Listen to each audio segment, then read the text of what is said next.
Hi friends, ఎలా ఉన్నారు? మనం వెళ్ళాలి అనుకునే టెంపుల్ లిస్ట్లో పూరి జగన్నాథ్ టెంపుల్ ఒకటి.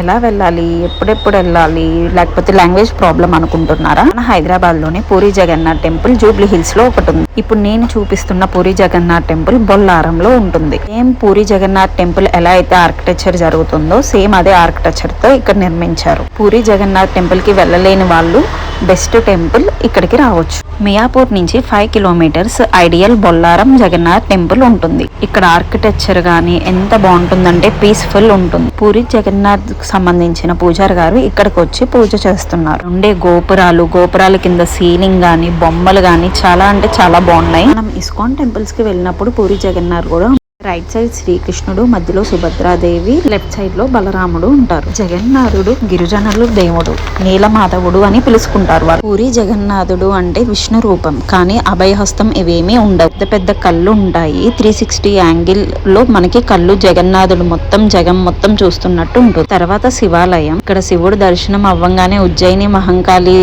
శివలింగమే గుర్తుకొచ్చింది నాకైతే. చాలా అంటే చాలా బాగున్నారు శివుడు. ఉజ్జయిని మహంకాళి టెంపుల్ లోనే చూసినట్టే అనిపిస్తుంది. అలా శివుడు దర్శనం అయ్యి బయటకు వచ్చేసాము. శివుడిది ఫ్యామిలీ ఇక్కడ గోపురం మీద చెక్కారు. అన్నపూర్ణాదేవి, శివుడు ఒక్కటని కాదు, అసలు ప్రతివి, అసలు గోపురం గానీ ఆర్కిటెక్చర్ గానీ ఇలా బొమ్మలు గానీ చాలా అంటే చాలా బాగున్నాయి. గోపురం పైన చందమామ కూడా చూడండి అప్పుడే వచ్చేసింది. గోపురం పైన ఇలా త్రిశూలం కూడా బాగా పెట్టారు. మనం ఎక్కడెక్కడో టెంపుల్స్ కి వెళ్తాం. హైదరాబాద్ లోని చాలా టెంపుల్స్ ఉన్నాయి. ఫస్ట్ అవి కవర్ చేయాలి మనం. నెక్స్ట్ ఇది వినాయకుడిది గోపురం. ఇంకా కన్స్ట్రక్షన్ జరుగుతుంది, చాలా కంప్లీట్ అవ్వాల్సింది ఉంది. ఎవ్రీడే ఆఫ్టర్నూన్ నిత్య అన్నదానం జరుగుతుంది. టైమింగ్స్ వచ్చి 6:30 to 11:30. ఈవినింగ్ 4:30కి ఓపెన్ చేస్తారు. 9 వరకు ఉంటుంది. వినాయకుడి టెంపుల్. వినాయకుడు రెడ్ కలర్ లో ఉంది. హెడ్ చాలా విచిత్రంగా బాగుంది. మనస్ఫూర్తిగా దండం పెట్టుకున్నాం. నాతో పాటు మీరు కూడా దండం పెట్టుకోండి. స్వామివారి పక్కన బాలగణేశుడు కూడా ఉన్నారు. చూడండి ఎలా ఉన్నారో, బాగున్నారు కదా. ఇంకో టెంపుల్ కి వెళ్దాం. అమ్మవారి టెంపుల్. ఇక్కడైతే డోంట్ టచ్ ది వాల్స్ అని చెప్పి రాశారు. పూరి సైడ్ ఉండే టైప్ లో ఉన్నారు అమ్మవారు.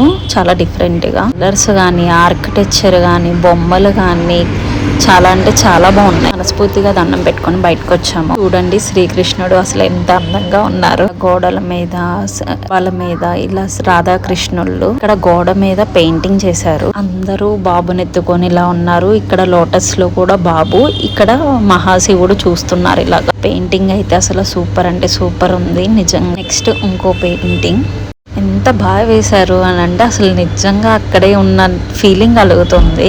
సన్స్ కూడా ఇక్కడే ఉన్నారా, ఇలా జలపాతం అసలు నిజంగా అనిపిస్తున్నట్టే ఉంది.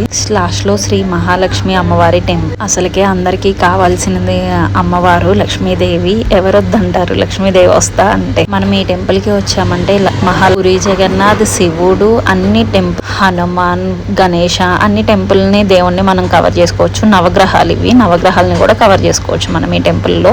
హనుమాన్ టెంపుల్. తమలపాకు ఆకు పూజ కూడా జరుగుతుంది. టీకి సైడ్ లో మొత్తం ఆకుపచ్చ చెట్ల మధ్యలో వెళ్తూ ఉంటుంటే మనకి టెంపుల్ వస్తుంది. ఓఆర్ వెళ్తున్నప్పుడు ఎగ్జిట్ 4 లో ఉంటుంది టెంపుల్. సూర్యుడు, ఇటేపు చంద్రుడు అందే కవర్ చేస్తున్నాను.